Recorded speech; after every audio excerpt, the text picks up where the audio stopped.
Welcome to Ask the Beauty Advisor, a podcast that answers your health and beauty questions. Hosted by health and beauty advisor, Deanna Lynn. Hey there, welcome to another episode of Ask the Beauty Advisor. On today's podcast, we're going to be talking about sunscreen. With spring and then summer just around the corner, we start thinking a little bit more about our sunscreens. Now, if you're like me, you probably want to keep up on the latest information about sunscreens. I know this is a topic that's very confusing for a lot of us. This can be especially true if you have a family or young children. Today, more and more of us are concerned about what we put on and in our bodies because there are so many toxic chemicals in our sunscreens. Our guest for today was compelled to develop her own healthy sunscreen for herself as well as her family. And I feel that sunscreen is a great topic for us to discuss today. I have with me as my guest, Lisa McHugh. Now, Lisa McHugh is the founder of Bare Belly Organics. And today's episode is brought to you by Bare Belly Organics. We're going to be talking about healthy sunscreens for you and your family. Before I bring our guest on, I just want to let you know I did send out the monthly newsletter. Finally, it's a little late. I have had some really personal issues, some good news, some bad news, and I'm sorry. I apologize that everything is a little late. I'm hoping by next month everything gets back on track, and you can look forward to a brand new podcast. I'll be announcing that. I have a lot of you who've been asking about the new podcast. The new podcast is going to be concentrated and focused on health and weight loss. So I'll let you know when that happens. But for now, let's go ahead and get today's show started. Let me go ahead and bring Lisa on.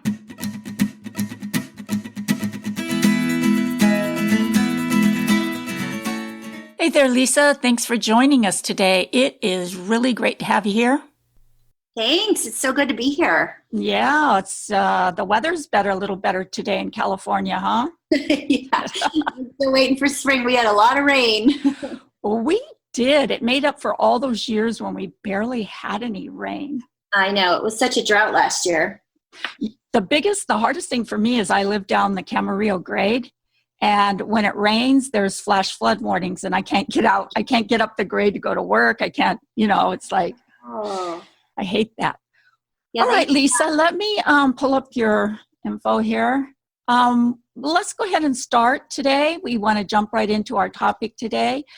So let's start by you just briefly letting our listeners, kind of get to know you. Tell us a little bit about yourself.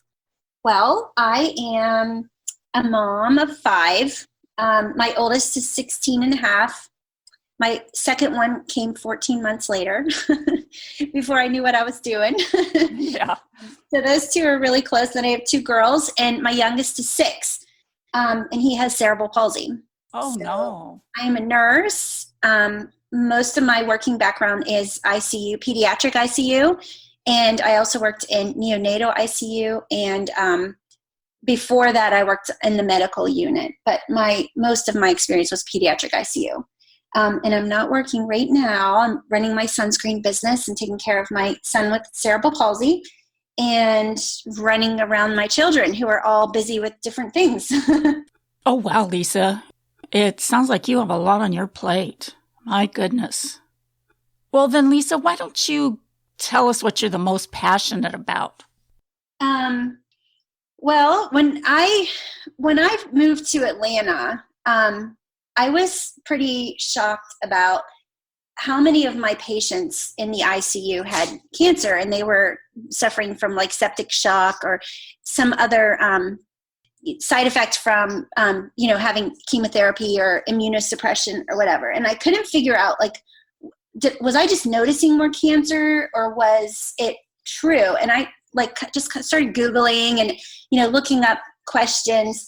And Atlanta does have a higher incidence of pediatric cancers, and I was wondering why. And, there's never really truly a clear answer to that, but, some of it could be like the air pollution or the the smog that keeps chemicals closer to the earth, a lot of fertilizer, more, and I'm from Pittsburgh, so like there's less season to use fertilizers on your grass and all that. So I became very passionate about trying to clean up my kids' environment that I could control. And so, I started in baby steps and little ways that probably lots of you are all doing, like, maybe paying attention to your cleaning chemicals or what kind of things you're spraying or using in your home.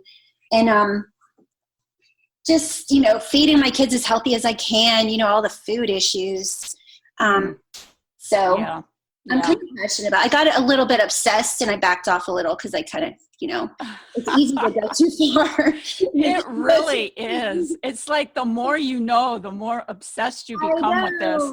I know. I would go to a birthday party and be like, you can't have that cake. It has artificial color, Right. Oh my gosh, I have to live in this world and relax a bit. So I do what I can.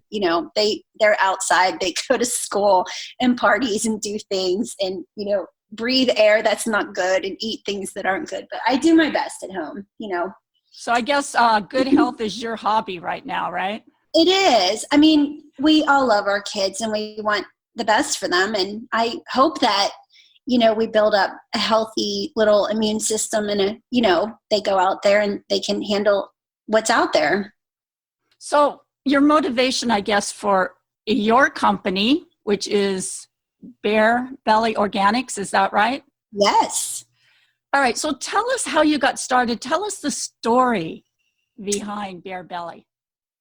Well, I went at the time my second child was about 6 years old. I went to the pediatrician, and being a nurse, I'm used to a good health report because I know what to do.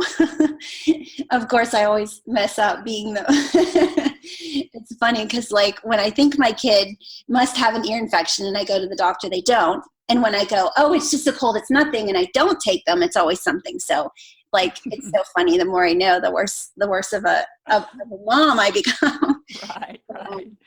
Anyway, so I took him to the pediatrician and she said, he's got sun damage. He's very fair, redheaded with freckles. And she looked really close in his skin and to see these tiny little red dots. And I saw them too. I was like, oh my gosh, I use sunscreen. Like, I'm careful. And she said, oh, you should use Neutrogena Helioplex 100. That's the best. And I was like, okay. So I went and got like 6 cans of it. And one day I was spraying it. And there's just this cloud of stuff all around him and I.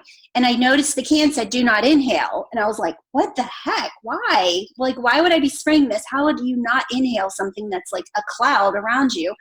And again, I went to Google and I started like dialing in all the chemicals that are in the sunscreen. I was like, hormone disruptor, carcinogenic, do not inhale. I was like, what in the world?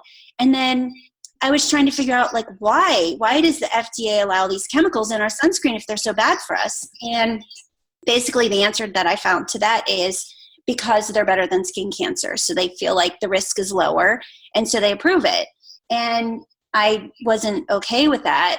So I just started like a nut, just researching like where's the best, how can I get the best sunscreen? There has to be something, and in my research, I found that zinc was the best. So I started ordering expensive like sunscreens off of the internet. And one of my girlfriends sent me like an internet recipe one day and she goes, this sounds like something you would do, make your own sunscreen.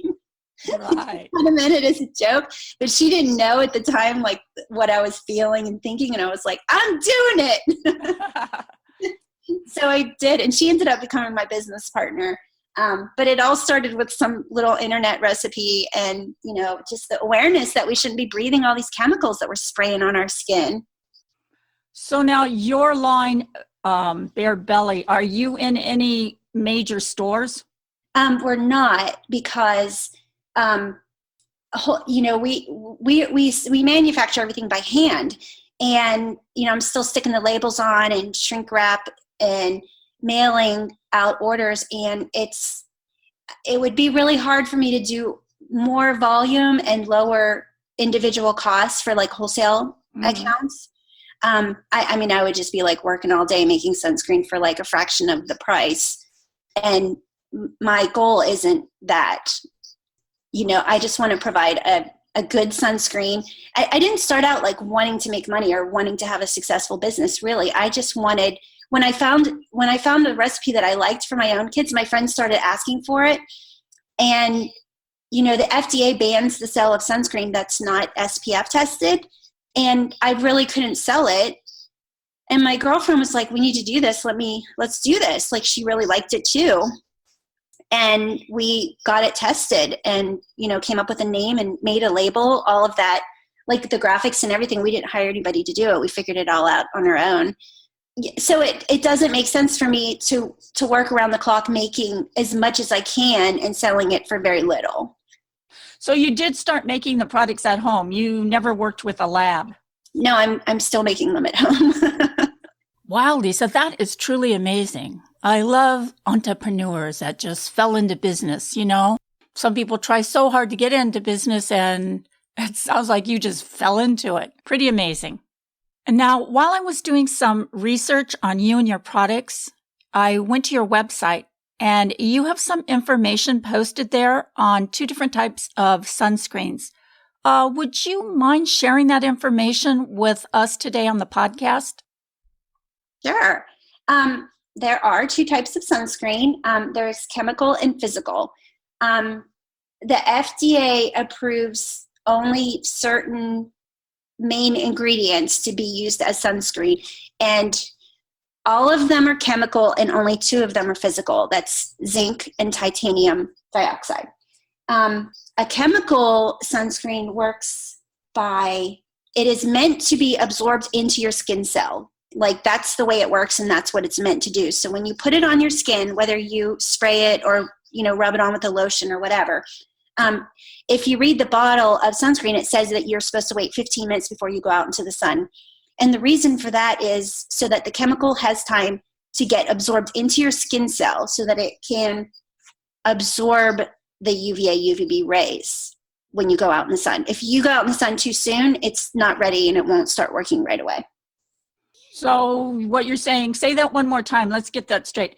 You need to apply the sunscreen how long before you go out in the sun? So for chemical sunscreen, you need to apply the sunscreen 15 minutes before you go out into the sun because it needs time to be absorbed into your skin cell so that it can absorb the UVA, UVB rays. The physical sunscreens are meant to sit on top of your skin, and they never get into your skin cell or your bloodstream. They sit on top of your skin, so it's a physical barrier, as in wearing a shirt is a physical barrier. Okay, that's clear. And it's really good to know because that's one of the factors that seems to be very confusing to a lot of us. Now, as far as FDA regulating baby sunscreen or sunscreens for infants under 6 months, what is that all about? Can you explain that to us? The FDA makes us write on all sunscreen that not for use in children under 6 months. And I get this question a lot. The reason for that is that some of the chemicals that are used in sunscreen are really bad for the babies, of course. And the fact that it gives parents a false sense of security by thinking that their under 6 month old could be in the sun for long periods of time as long as they have sunscreen. And that's obviously a really bad thing because of the heat and the dehydration and all the other issues that can occur from having a small baby out in the sun. But it's perfectly safe. Thank you. That's good to know. Thanks for explaining that to us. Now, moving on here, in the cosmetic world, there is this buzzword called Nano, cosmetics that contain nano-size ingredients, and they go down into the deeper layers of the skin. Can you tell us about nano sunscreens and how you feel about nano-size particles in a sunscreen? Okay, so zinc oxide is found in nature. Like it's a hold on one second. My stupid dog. I'm sorry. I thought they were all tame. That's all right. Okay, so zinc oxide is found in nature, and there's just not enough of it for all the things we use it for. So it's made in a lab, but it's very safe and hypoallergenic, and it's a natural. It's a natural thing. It's like a ground up rock, so it's just like It's benign. Small particles less than 100 nanometers are considered nano. And so there's been some talk or some question about whether those tiny particles, when you use them in your sunscreen, whether they get into your bloodstream or not. And if they do, are they possibly harmful?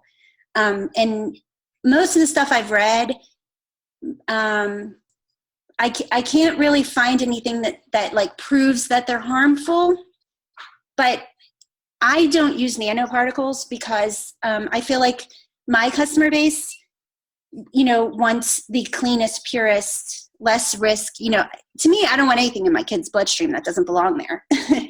Even if it's, not harmful, I just feel like I don't want it in there. So I don't take that chance. And so my zinc oxide is a mesh size of 325. So there's no chance. Well above nano. Now, your products look and are packaged a lot like children's sunscreens, but can adults use them also? My motivation for creating this was my children, but no, it's for everybody. I use it. I use it under my makeup every day because, it is like a white tinge to it.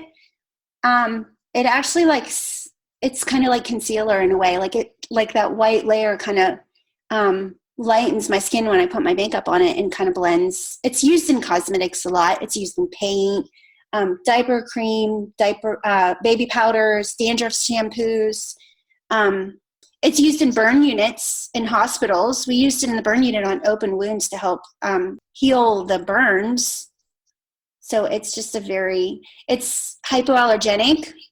Because it doesn't absorb into the bloodstream, it doesn't react with your system. And I've had a million customers who have written to me and said, I can't use any sunscreen. I'm allergic to everything. And we talk and I send them a sample.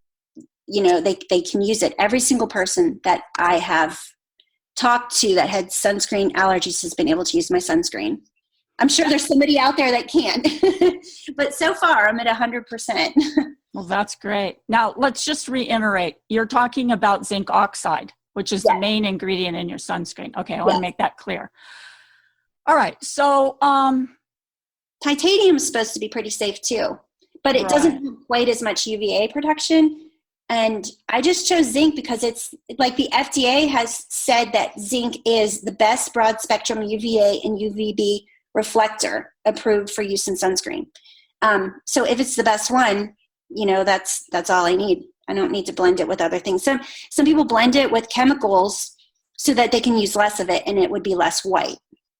Okay. So that, use a mixture. Like you can buy a sunscreen that says natural sunscreen or zinc sunscreen and look on the back of it and see that there's chemicals in it. Right. I've seen that. Now, I just wanted to mention here because you did send me a nice array of your products and I do love them. My favorite one is the sunscreen in the jar. It goes on kind of like a body butter, and I always like to, before I go out, put sunscreen on my hands and my neck, and it feels like I'm putting body butter on, and I really love it. I'm also really impressed with your lip balms. I love them. When you buy a lip balm from a drugstore or any store, really, they don't usually come with a sunscreen. And you did something brilliant. You developed a lip balm with a sunscreen. And that is really pretty amazing. Those were an afterthought.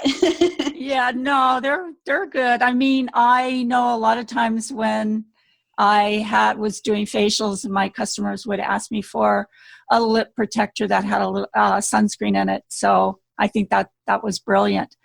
Now, there's a popular misconception that SPF relates to the time of solar exposure. Could you explain this to us? Sure.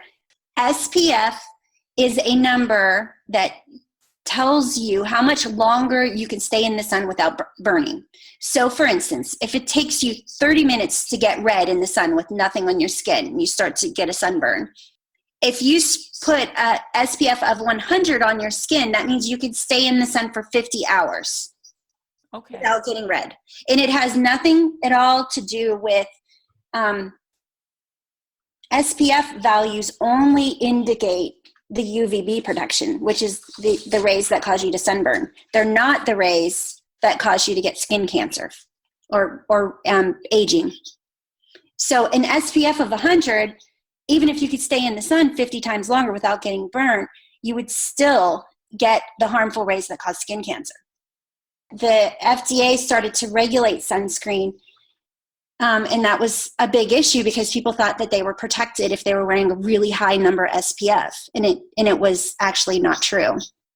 Yeah, I think now they say that you don't need more than, 30, 35, something like that. They recommend over 15, but yeah, 30 is about as much as you could get with a natural physical sunscreen. If you think about it, an SPF of 100 is really ridiculous with a chemical sunscreen because every 2 hours your blood detoxes your skin. So your blood comes through your skin cell, picks up all the chemicals in there and takes it away. So the reason you need to reapply every 2 hours is because your body is detoxing that cell that's holding the sunscreen. Wow, you did do your research. That's so crazy to me, though, that people would put a chemical in their body that their body is going to clean out every 2 hours and have to reapply that chemical. A physical sunscreen works as long as you can still see it on your skin. Right. Well, what are some of the new rules from the FDA regarding sunscreens? The FDA has banned sunscreen powders. They're actually starting to speak out and say that sprays are not good because you don't know how much you're actually getting because every spray is going to be different. Maybe you spray longer or closer. And also they're really bad to be inhaled, as I said. It even has a warning on the bottle that says do not inhale. What else? Oh, they've required us to do broad spectrum testing now in addition to SPF testing. And the broad spectrum means that you're proving that you have UVA and UVB protection in the sunscreen. So if you buy sunscreen, whatever kind you buy, make sure it says broad spectrum protection on there, or else you're only getting one or the other, and it's you can still get a sunburn or you can still get skin cancer. You want both that coverage. Now let's talk about expiration dates. Okay. Sunscreens are a lot of times active ingredients. They have active ingredients, and active ingredients, as we all know, they do expire. So does Bare Belly Organic sunscreen have an expiration date? Well, chemical sunscreens, most of the chemicals have poor UVB protection, and so you need multiple chemicals. And when you mix those chemicals, they start to become unstable. Most of the chemicals used in sunscreen, this is really crazy, are unstable in light and heat. So the thing that you're putting on your skin to protect you from the sun is unstable in the sun. So you need a preservative and stabilizers to help keep that chemical the way it is so that it actually works. And all of those are, they definitely have expiration dates. They only last so long. And not to mention they're hormone disruptors and they cause cancer. My sunscreen is stable as long as it's clean. So basically, there's no chemical reaction that's going to occur over time or in heat or in the sun or light. Nothing in. What will happen is if you put your fingers into it and you rub it on your skin and then you put that on the shelf for a few months, you may get some bacterial growth. And so it's recommended that you get new sunscreen every year, every new season. Otherwise, I would say to be like super safe, probably a 2-year. I'm looking at going to a lab to help me produce the sunscreen, and they will be doing like bacterial tests and things to see how long it actually lasts for before bacteria starts to grow in it. That's basically the only issue. Okay. So I know a lot of natural sunscreens are is your sunscreen coconut oil based? Is that the base in it, coconut oil? There is coconut oil in it, but I would say the base is probably shea butter for the lotion and beeswax for the sticks. Okay. So in the sun, let's say we're at the beach, we have our bare belly sunscreen with us. Is it going to melt and get weird in the sun? So the ingredients that I'm using in my sunscreen do soften in heat. They will not melt. I've had the stick in my car when the car windows are up and it gets really hot, and it gets soft for sure, but it doesn't melt. The jar is more likely to, because it's a shea butter base instead of a beeswax base, which means it's softer to begin with in the first place. But if you just mix it up, if it gets too liquidy or too soft, and it still works, you just have to mix it up with your finger and then apply it to your skin the same way. But it doesn't melt down as far as just being like a liquid oil, right? No. Okay. I mean, shea butter at room temperature is still lotiony. It's still, okay. Yep. Right. All right. So why do you feel that, there's a lot of organic sunscreens out there and children's sunscreens. Why do you feel Bare Belly Organics mineral sunscreens are better than any of the other natural sunscreens? I feel that it's better because I use absolutely no chemicals. I only use organic ingredients. It's fully tested. It has the highest ratings for water resistant, which is 80 minutes. You're allowed, you have to have a lab test to prove that your sunscreen is water resistant. And you either are awarded a 40 minute or an 80 minute. And I was awarded the 80 minute on all of my sunscreens. And I use the non-nano zinc oxide, which is the best broad spectrum UVA and UVB reflector that is approved by the FDA. It's the only one I need. It's stable. It does not react with your skin in any way. And it's hypoallergenic, and it works. I've had some really good feedback from a lot of customers, and we're satisfied. Well, your products really are wonderful, and I can't believe that you designed that label yourself. They look so professional. They really are amazing products, and I want to wish you the best in your business. Before we part, where can people take a look at your sunscreens? Where can they buy them and see them and read a little bit more about them? I have a website. It's www.barebellyorganics.com. And we're also on Amazon and Etsy. And that's it for now. I have a couple stores in Georgia where I used to live, the Nature's Corner Market. And in the Marietta Square, there's a store called the Local Exchange. They have it there too.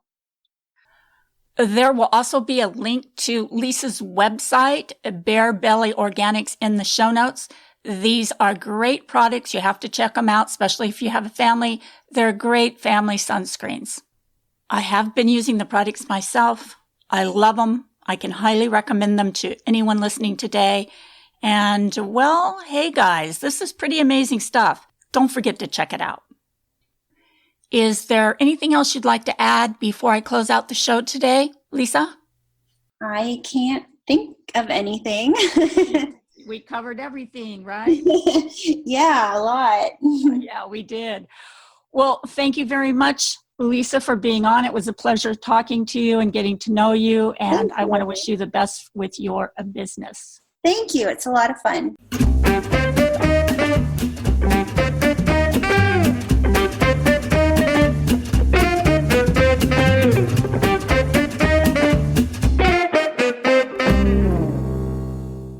Ask the Beauty Advisor is a part of the Beauty Radio Network.